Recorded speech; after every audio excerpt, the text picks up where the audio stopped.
Bien, nous allons continuer cette partie de Ion Trepas Odyssey, donc j'ai un peu de temps, c'est vite fait. Donc on a gagné aussi 2 technologies, donc il y a une gestion des technologies, ça permet en fait de faire du craft, donc de l'artisanat. Ici nous allons gagner 2 technologies, Titan Stoa, qui permet en fait de gagner des titans à chaque fois qu'on va trouver un certain symbole sur la carte, celui-ci là. Et ensuite, nous avons gagné Excursion Propellion, donc qui permet d'avoir 2 capacités pour notre bateau, pour l'instant. Et cette technologie donc nous amène après à avoir d'autres choses, donc Titan Hunting et Trireme Weapon. Donc ce sont les débuts de notre deck technologie, donc à apprendre évidemment, qui nous permettront après d'avoir d'autres choix. Et derrière, donc c'est ce que nous pouvons faire, c'est le pouvoir généralement ici du craft, qui permet d'amener à d'autres technologies. Voilà. Donc ça c'est toujours le tour numéro 1. Voilà. On va passer maintenant au tour suivant. Bien, donc nous arrivons au jour suivant, le jour numéro 2. Donc une nuit, alors que vous êtes assis autour de la carte changeante du Tholos, à débattre de votre prochain mouvement, le vieux prêtre arrive avec un étranger. Je suis Socratoares, le philosophe de guerre, et je viens avec une requête. Les titans sont vos alliés, mais aussi des animaux sauvages et des ennemis des mortels. Seule la technologie de l'Antikratos peut les apprivoiser et les contrôler. Tout réside dans les casques, vous voyez, les casques et les mots. Nous devons réprimer leur rage intérieure et leur tendance destructrice, leur Kratos pour ainsi dire. Mais il n'y avait que 4 casques, et à chaque bataille vous risquez d'endommager un de manière irréparable. Nous devons en fabriquer d'autres. J'ai juste besoin de votre permission pour commencer immédiatement. Comment avez-vous obtenu cette connaissance? Socratoares semble visiblement mal à l'aise, comme si même poser la question diminuait son mérite. J'ai étudié les écritures fausses du seul livre restant sur l'argot. Les connaissances étaient incomplètes, mais il y en avait assez. Puis-je obtenir votre permission? Vous l'avez. Alors que vous regardez le grand homme quitter le Tholos, vous demandez d'où viennent les titans à l'origine. Votre passé, ce navire, le sort qui a frappé le monde, tant de choses restent cachées. Cet état d'ignorance ne peut pas continuer. Rassemblez un groupe des penseurs et érudits les plus sages de l'argot. Trouvez-leur un endroit, apportez-leur ce dernier tome, laissez-les étudier et rapporter leurs découvertes. Le vieux prêtre sourit. C'est exactement ce que j'avais en tête.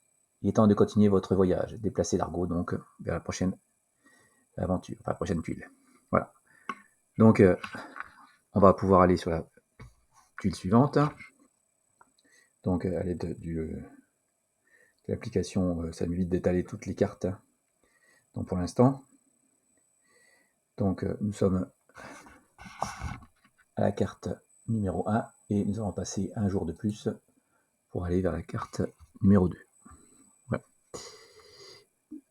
Donc nous arrivons ici. Voilà. Et là on nous dit qu'il y a une nouvelle aventure.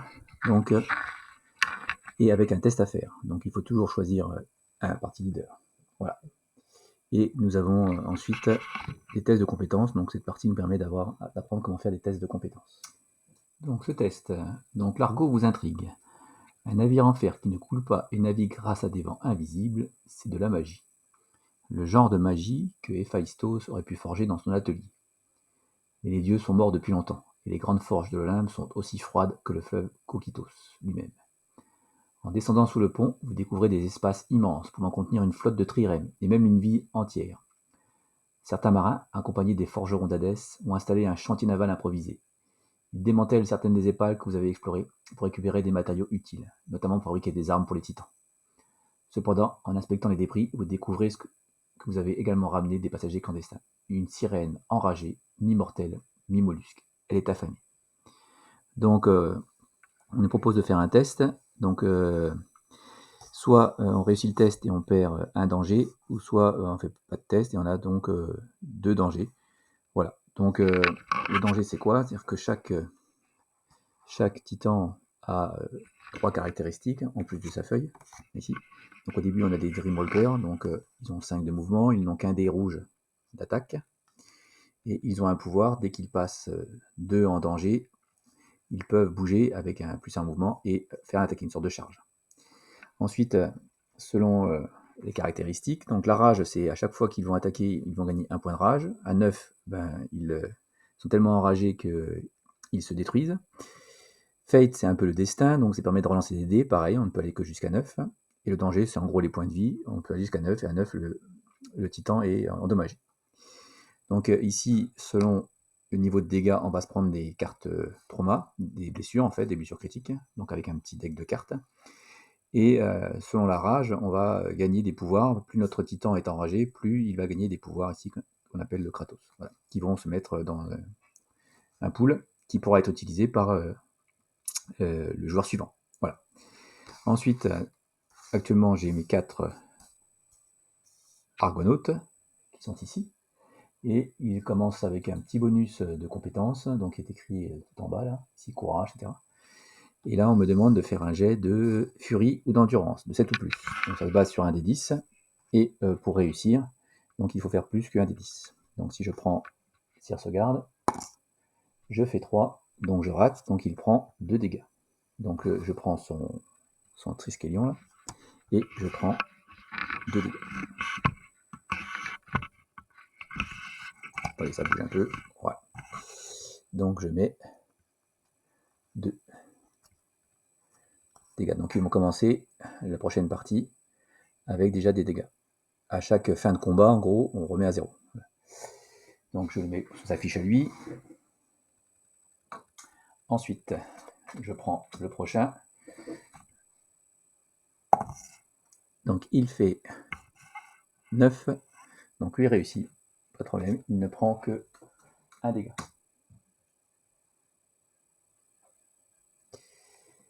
Ensuite, donc Pénélope. 3. Donc elle rate. Elle prend 2 dégâts. Et je termine par Télébacus, qui lui a un bonus de plus 1, hein, puisqu'il a déjà une compétence endurance 1 de base. Donc je lance un des 10, plus 1. Voilà. Il fait 9 plus 1, donc 10, il réussit, puisqu'il fallait faire 7 ou plus. Donc lui ne prend qu'un dégât. Donc je mets à jour, lui aussi, son compteur. Donc lui c'est 1 dégât, et Pénélope c'était 2. Voilà.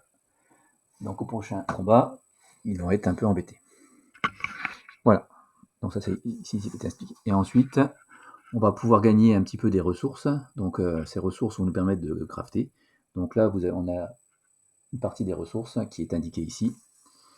Donc on va pouvoir commencer à faire du craft avec les technologies que nous avons acquis. Voilà.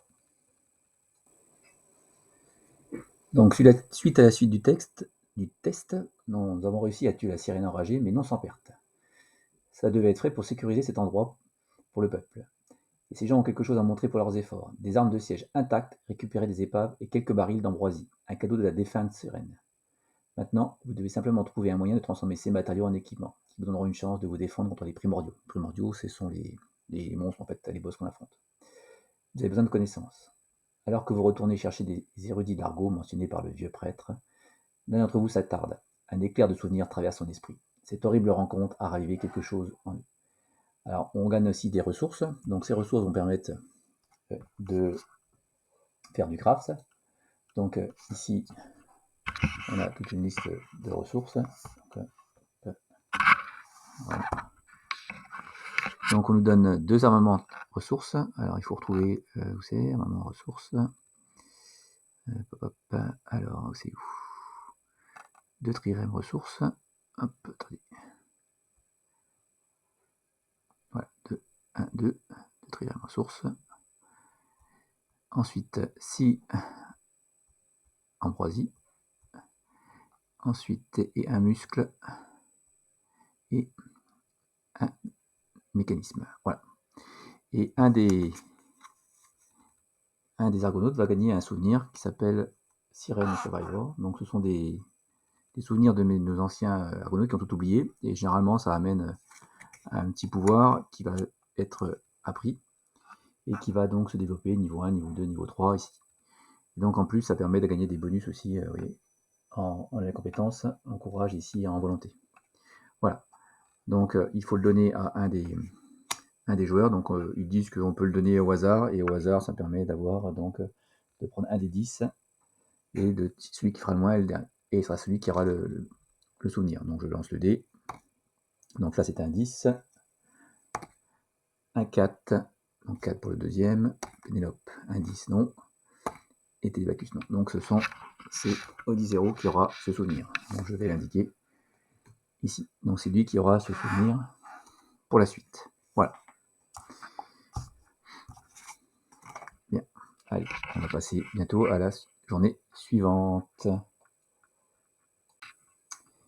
Voilà, donc notre argonaute qui a gagné son souvenir, donc devient un peu plus fort. Il a maintenant 2 en courage et 1 en volonté au niveau de ses compétences. Voilà. Et nous avons aussi gagné une nouvelle technologie, donc Last Academy.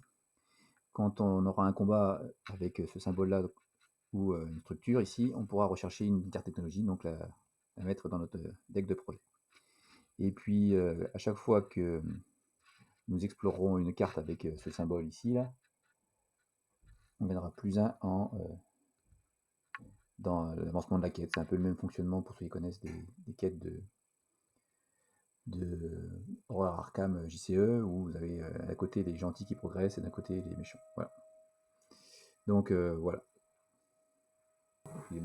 Donc notre deck de technologie contient actuellement 5 cartes, et donc ils nous disent de développer en fait les Trireme Weapon et les Trireme Armor. Et donc en développant ça, on gagne une autre technologie possible, donc Trireme Range Weapon, donc pour les à distance. Donc on les a, donc on peut les retourner. Donc c'est ce qu'on peut faire, et on voit que on peut, en dépensant des ressources, avoir des nouvelles armes qui sont donc disponibles. Donc on peut après crafter, et selon ce qu'on a comme ressources, récupérer et équiper nos titans. Voilà. Donc ici. Voilà, donc nous avons ces 2 technologies. Voilà. On va passer au jour suivant, donc qui est le jour numéro 3 du tutoriel. Donc voici le tour 3. Donc, contrairement à ce que disait le philosophe de guerre, il y avait de nombreux livres et parchemins à bord de l'Argo, une véritable bibliothèque rivalisant avec celle d'Athènes. Mais un seul texte parlait de l'Argo et de sa technologie fabuleuse. Celui que Socratoares a appelé le dernier tome. Il pense qu'il a été récupéré à Alexandrie, juste avant l'Eschaton. Mais cela reste de la pure spéculation. Le dernier tome n'a qu'une seule page, mais celle-ci ne cesse de changer au moindre contact. C'est le miracle de l'écriture fausse. Cela signifie également que vous ne pouvez pas être certain des connaissances et des secrets qu'il contient encore. Pour trouver les réponses que vous ne savez même pas chercher, vous devez d'abord poser les bonnes questions. Et donc, comme vous l'a demandé le vieux prêtre, à rassembler les sages, philosophes et érudits de l'Argo, unis par un seul objectif, comprendre. Ils ont installé leur bibliothèque mentionnée précédemment et ont commencé leur travail toute une vie. C'était le premier jour de la dernière Académie d'Hélas.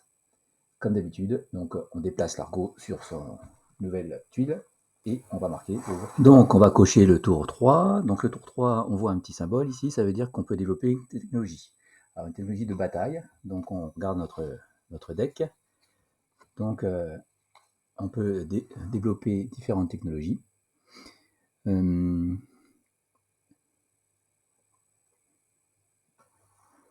Donc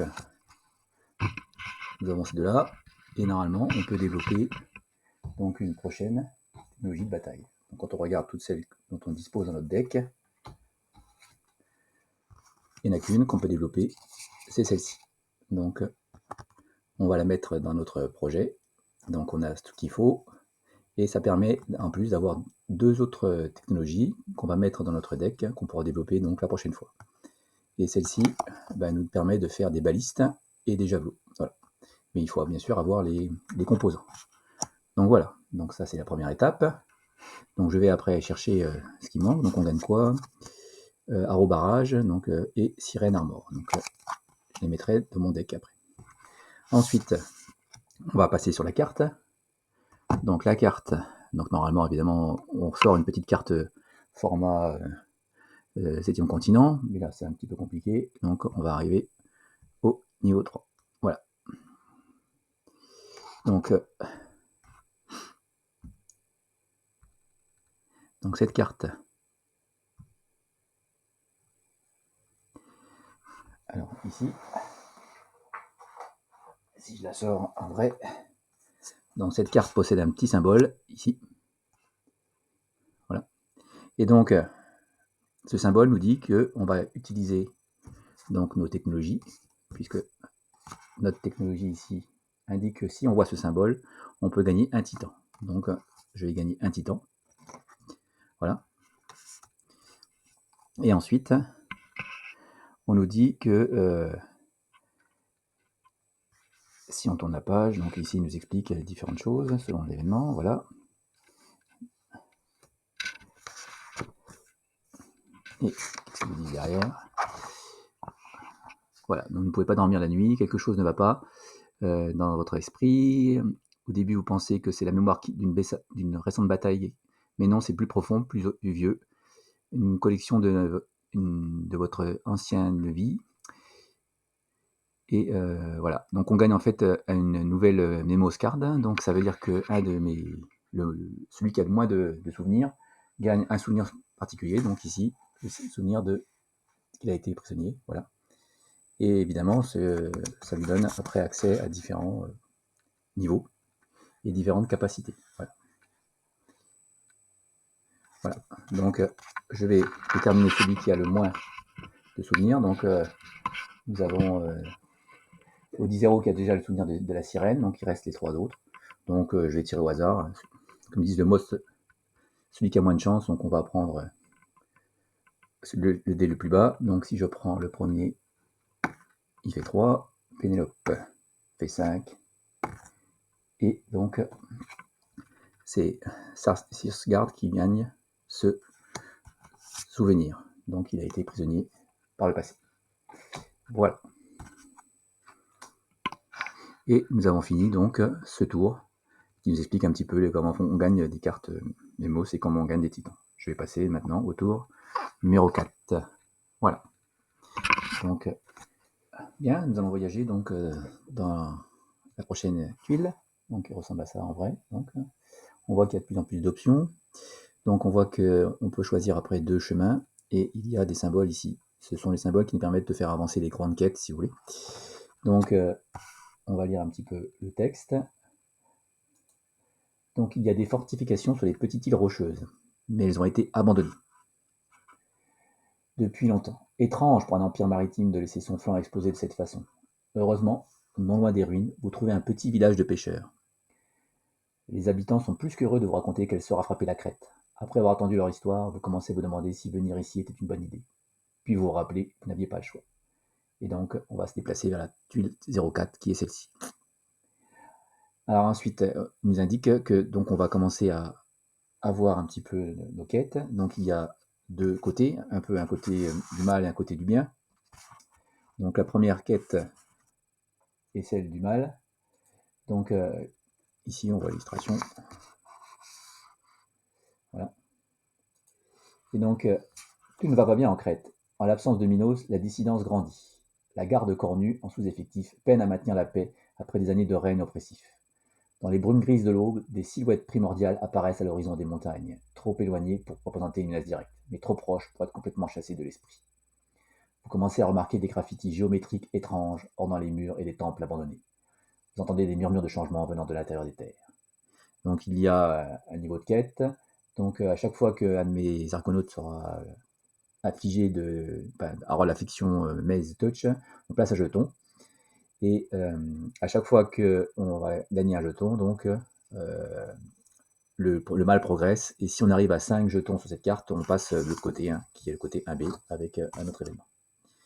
En même temps, on a le côté positif, donc qui est celui-ci, qui est lié à notre navire en fait.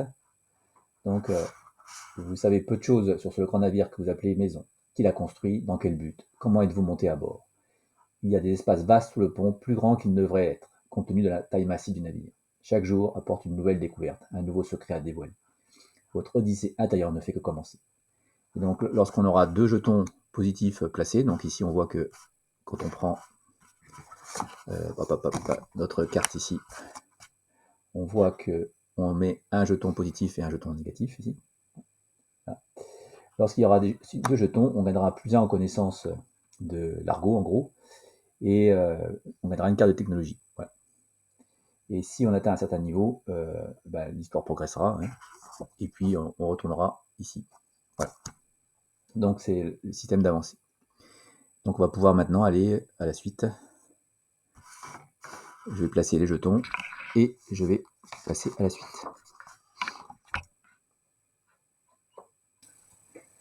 Alors il y a aussi le symbole d'une ville, dont je n'ai pas parlé ici. Donc pour l'instant le symbole n'indique rien puisque nous pourrons avoir des technologies de négociation dans les villes et qui nous permettra donc d'avancer. Pour l'instant il ne se passe rien.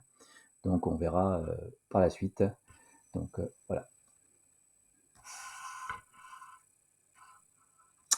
Donc tour numéro 6, c'est ça? Attendez, hop, 5, pardon. Donc, d'après ce que les pêcheurs vous ont dit, vous êtes déjà entré dans le domaine de Minos. Pourtant, aucune trirème ne porte les voiles du taureau. Aucun avant-poste ne vous accueille. Le temps semble ralentir et vous commencez à douter de vous-même. Que faites-vous ici, sur ce navire étrange, rempli d'inconnus, sans la moindre idée de qui vous êtes, ni de ce que vous êtes censé faire? À la dérive, l'anxiété commence à s'installer.